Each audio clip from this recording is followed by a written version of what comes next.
Hi friends, today it's going to be a very simple thing what I'm going to discuss. I think all of us are doing it on a day-to-day basis, but we have never given importance to or priority to, right? So we keep hearing about waste management, about sustainability, about water conservation.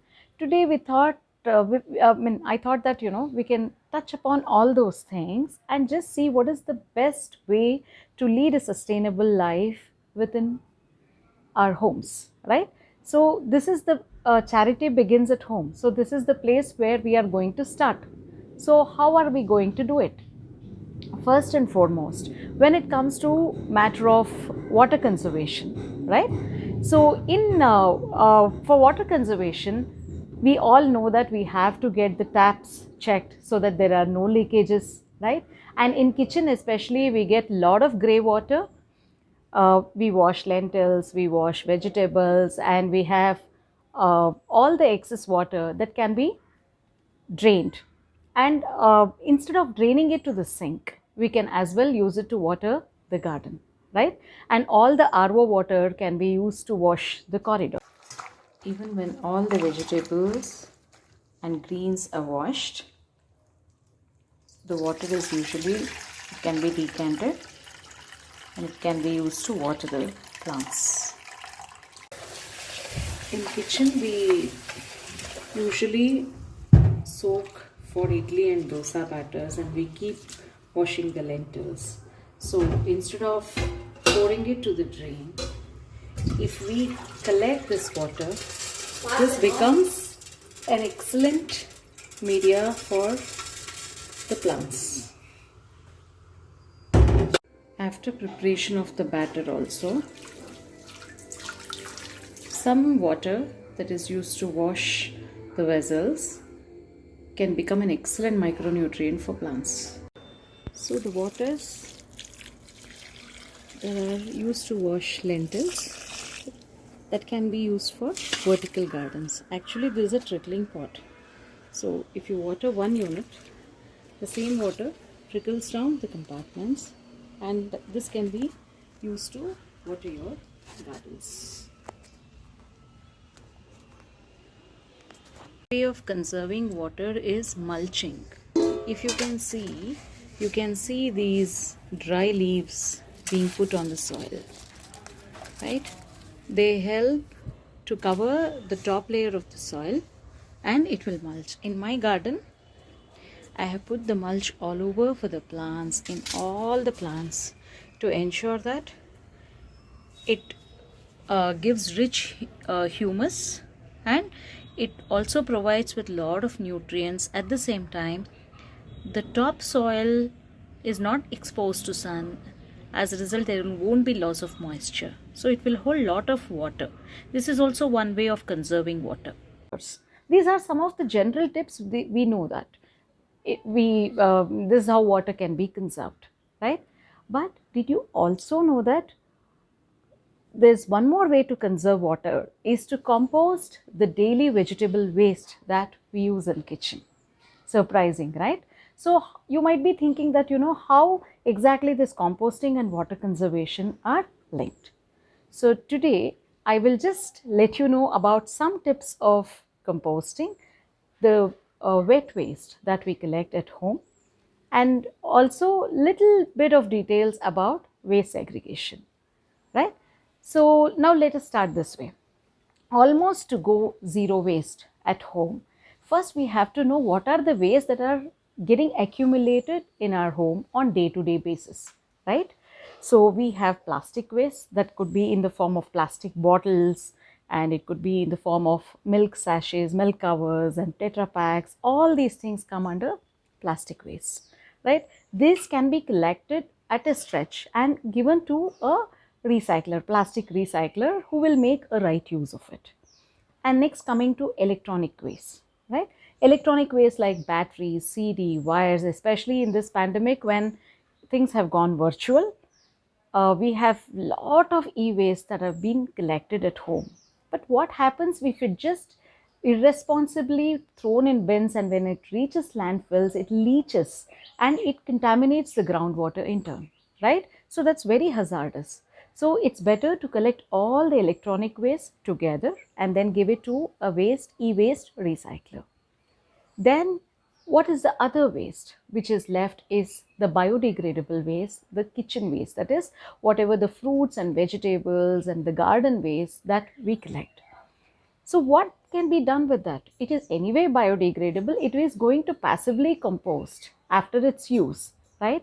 But in the process of passive composting, when it is not done in a scientific way, it releases a lot of toxins. It takes its own sweet time, especially when this all these vegetable dumps, fruit peels, and the flowers, all the wet waste that gets into the landfill. What happens when it doesn't get composted in a scientific way? It releases a lot of methane, and that is extremely toxic. So what has to be done for it? Instead of burdening to the landfill, we can as well compost. The use of compost is, by composting, we are not only reducing the waste going from the landfill, we are ensuring that it conserves water. How? Because it amends the soil. This compost is called as the black gold, right? This is called as the black gold. This is the compost that is generated out of the wet waste in my backyard. And when this amends the soil, what happens is it gives lot of nutrition to the soil.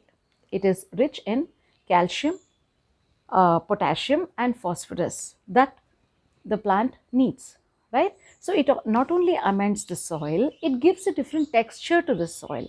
When the compost combines with the soil, it makes soil little spongy, and it helps to absorb the water or hold the water for a long time. So especially the summer is approaching, and in summer when you cannot water your plants daily, the compost will help you to reduce the work. That is, it will increase the water holding capacity of the soil. It's kind of a slow release system to the plant roots. As a result, it really helps to improve the soil texture. Also, it gradually provides the nutrients to the plants. And also, when we apply compost to the soil, the top layer of the soil is not directly exposed, as a result of which, and also when we apply a layer of mulch by adding some dry leaves, it will help in conserving water. See, this is how I just wanted to tell you that composting will help in conserving the water. Now, let us consider this composting in detail. What all can be compost? Why, what is compost, first of all? Then why we need to compost? And how exactly composting is done. So now let's come to the story of composting now, right? Composting is a proof of life after death. I think you must agree, because whatever dead and decayed things we add to the soil, it gives you the fresh blossoms and the uh, fresh produce once it gets to the soil. That's the beauty of life, right? And compost is nothing but the rich organic matter that is produced from the degradation of the bio waste, and it is in a usable form, it is in a safe form, and it gives lot of nutrition to soil. Now when it comes to um composting, like how exactly this composting is done, there are a lot of myths about composting, right? People feel that it stinks, it's very tedious, it's very fussy, especially when we stay in very small closed apartments where there is no space, and it's going to be a very messy procedure, and it's going to be tedious, it is time consuming. All these are really not true, and some people find it it's very expensive. It's actually not so. Composting can be done, it's a natural process that happens. The organisms are there, the soil is there, the waste are there. You are just trying to provide a stage for it in a right way, in a scientific way. That's it, right? So, or it can be aerobic way of composting or anaerobic way of composting, and some people also do vermicomposting, right? So usually I do it the aerobic way at my place. So coming to the process of composting, during composting, lot of factors need to be kept in mind. See, first and foremost, any container, when it comes to matter of container, any container can be a composting container, right? If you have the imagination of putting the waste to reuse, sky is the limit. See, all these, maybe, see, I have a broken lid and, there's a plastic container like this. In this, you can put lot of dry leaves of the garden or surrounding trees, or if you have some trees in front of your lane, you can collect those leaves, green leaves, you can add it and you can start composting in this container. Or you can use some plastic buckets where you can drill holes, and even this, an earthen pot which aerates very well, even that can be a composting container. What all you need for the composting? Anything you can compost. See, one thing is, you all the bio waste that you get at home, it can be coffee ground, it can be the green waste, the vegetable waste, the tea ground, all these things we can collect on a daily basis, right? This can go to the composting bin. I'll just show the composting bin that I have at home. So we can just put a layer of these things, and then to that we can add some coco peat. Usually coco peat gives lot of aeration to the composting bin. You know why this aeration is required? Because during the process of composting, the temperature goes high like crazy, right? When the organisms break down the waste, there's a lot of temperature rise. When the temperature rises beyond one point, it can be detrimental to the composting organisms. To avoid that, we need to aerate. That is, lot of oxygen should enter the pile, the compost pile. For that sake, we keep turning the pile, right? To avoid the blocking or the clogging, that turning of the pile is done. But these days, some people complain that, in compost bin daily we need to turn, and even that is a big mess. There are a lot of small organizations that have come up with their own solutions. What I usually do is I use a lot of coco peat with some composting microbes.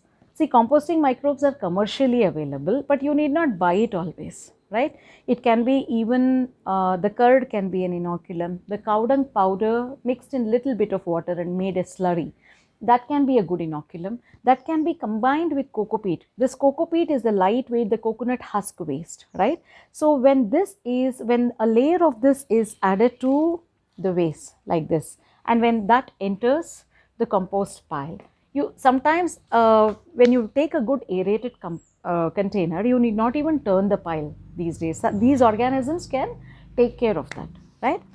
And one more thing to keep in mind is the carbon and nitrogen ratio, right? This should be balanced. Usually, if you are adding one amount, the nitrogen is obtained from all the wet waste that we add.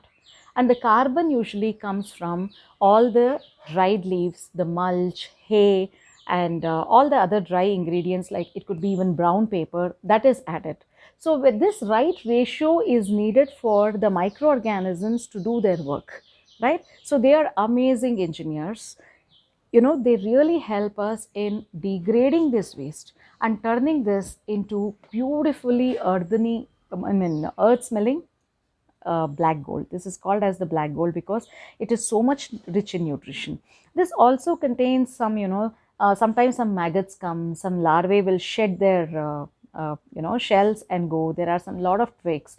If you believe in lot of aesthetics, you can also see this compound that, you can compose so that, you will get fine tea powder like substance, which you can store it in dried container.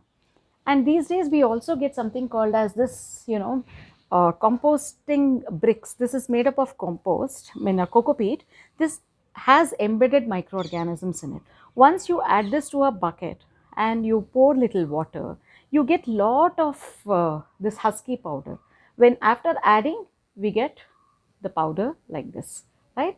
So this will be the inoculum that contains all these micro engineers, which will do a perfect job in turning the bio waste into fine compost. So this fine compost will be like this. which will also have a cocoa peat or a, that tea-like structure.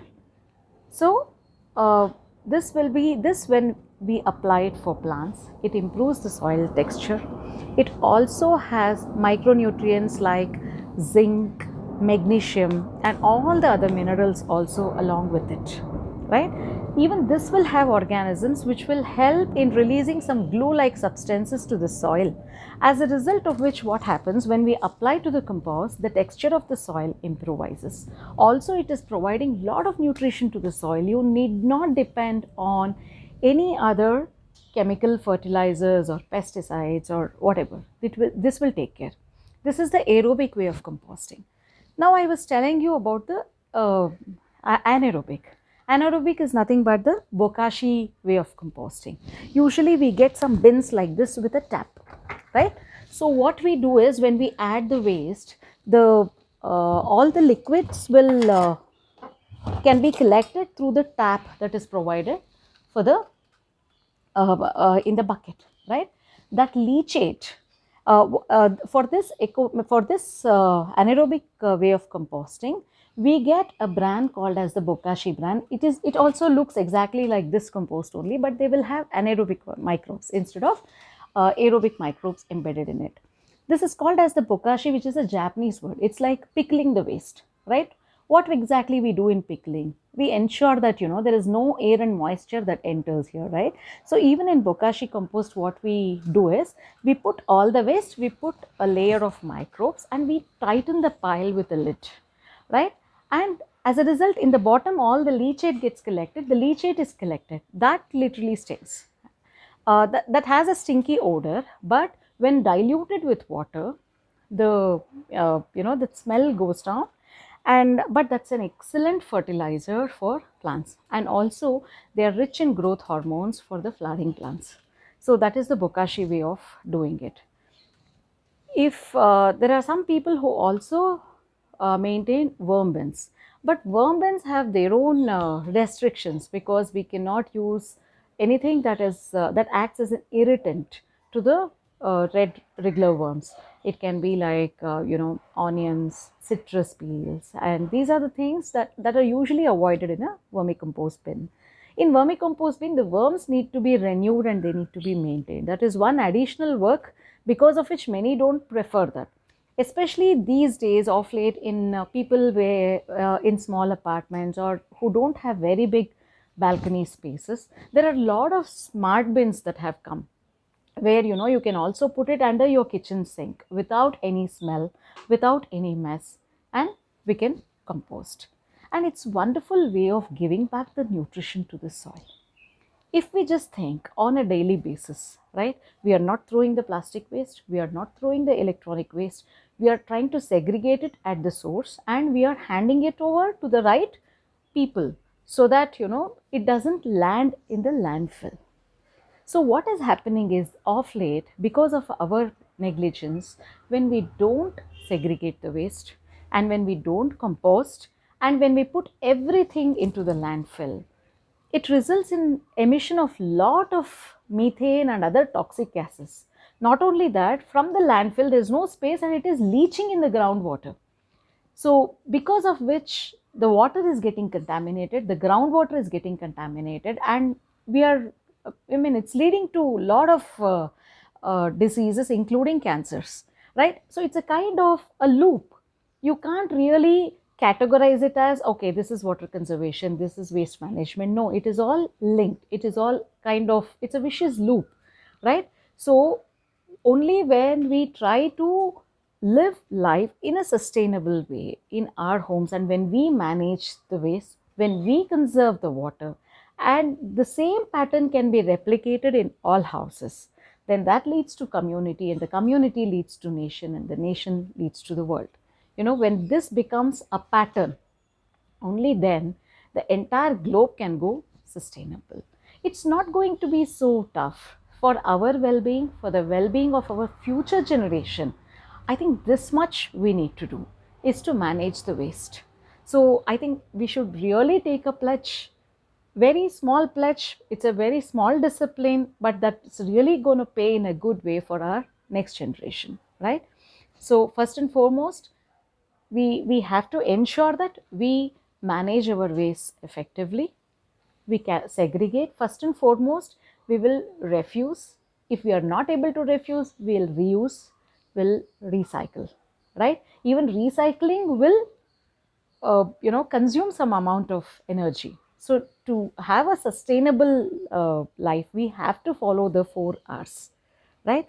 And not only that, we can try to go more eco-friendly, though we need not be paranoid. See, we cannot avoid plastic completely. That's a very ideal situation, and it doesn't serve the purpose. At least, the non-recyclable, the last stage of the plastics, at least that we should avoid, and we can avoid it as far as possible. There are so many innovative ideas where we can do that, right? So especially nowadays, the kids birthday parties, that is one place where that generates a lot of plastic waste. Just because it is decorative, we buy some plastic toys to the kids, some plastic crayons, plastic boxes, stationery. So instead of that, if we can choose some eco-friendly gifts for birthday parties or weddings, that will really help. And we can really, if we really apply our mind, we can really go in a very sustainable way in organizing these events. And there can be a lot of innovative things that can be employed. Instead of going for thermocol or the plastic waste and other things in huge places or in huge food courts, they can put up a state of the art dishwashers where the clean and sterilized steel or the metal crockery things are available, where we can use the plates, cups and spoons, and it can be washed with biosafe detergents. The grey water can be in turn used to water the plants, and as a result of which we can avoid plastic waste. And we can also suggest the government to ensure that there can be some subsidies given for, or concession given for, people who go for a zero waste wedding or a zero waste event. And even in corporates, where when they completely avoid plastic, they can get some tax exemption, or the exemption on the rental space, the rent of that building. So these things can be these are some of the ideas that we can put in. See, the next generation should really take it up seriously, and we should go ahead. Otherwise, this change will not happen. It's not that somebody else is not doing it. We have to do it for ourselves. And when we don't want something, when we are throwing, just see and be aware of what you're throwing and where is it going. It's not in our vicinity, but definitely it is going and troubling somebody else. So that much at least we have to have the conscious, right? So this was about a little bit of details about composting, and I think we all should really take a pledge to compost our daily waste, to make our green spaces, however small it is, so that it's a good thing when we grow our own food. It, though not in a big scale, the small herbs and small veggies, small amount of thing, that gives you a lot of happiness and health. So I hope you enjoyed the session of composting. Thank you. Actually, this is a 3-tiered earthen pot. This has holes and this aerates, right? This is the composting bin that really generates huge amount of compost that will take care of the bin. You can just see that from this we have taken out the compost already. This is already done, and the next subsequent layers, they contain the degradable waste, and the engineers are doing their job. This is the way to compost the kitchen waste. What I usually do with my garden waste is, I usually have created that mesh, you can see there, and in that mesh we usually order, it's just one a thin sheet of mesh being converted to a cylindrical shape, and it is just put on the garden soil. That's it.